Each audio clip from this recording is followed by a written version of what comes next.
بسم اللہ الرحمن الرحیم۔ السلام علیکم ورحمۃ اللہ۔ اسلامک نالج پر مبنی سوال جواب کی ایمان افروز سیریز میں خوش آمدید۔ سوال نمبر 1، شہنشاہ وفا کسے کہتے ہیں؟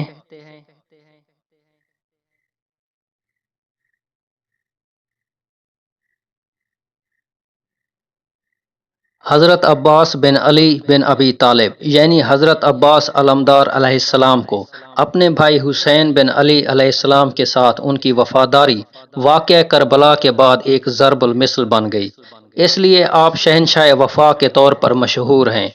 آپ کو افضل الشہداء، باب الحوائج، قمر بنی ہاشم، علمدار کربلا، غازی، سقائے سکینہ بھی کہتے ہیں۔ سوال نمبر 2، حضرت امام حسین علیہ السلام نے کتنے دن کربلا میں قیام فرمایا؟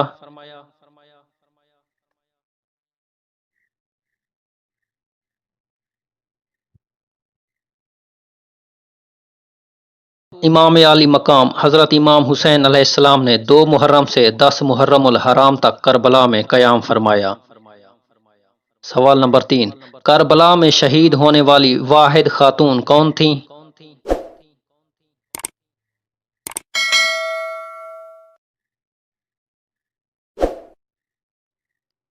کربلا میں ایک خاتون بھی امام حسین علیہ السلام کے رکاب میں شہید ہوئیں۔ اس عالی مرتبت اور جنتی خاتون کا نام مبارک ام وہب تھا، اور آپ شہید کربلا وہب بن وہب کی والدہ محترمہ اور عبداللہ بن عمیر کلبی کی زوجہ محترمہ تھیں۔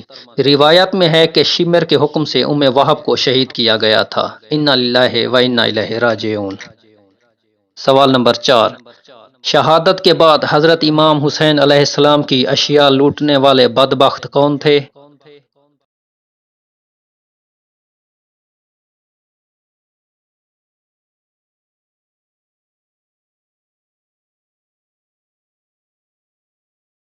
میدان کربلا میں حضرت امام حسین علیہ السلام کی شہادت کے بعد دشمن کی فوج نے حضرت امام حسین علیہ السلام کے جسم مبارک پر موجود ہر چیز لوٹ کر لے گئے۔ ان بدبختوں کے نام تاریخ نے محفوظ کر لیے ہیں۔ بدبخت قیس بن اشعث اور بدبخت بحر بن کعب نے امام حسین علیہ السلام کی قمیض لوٹی۔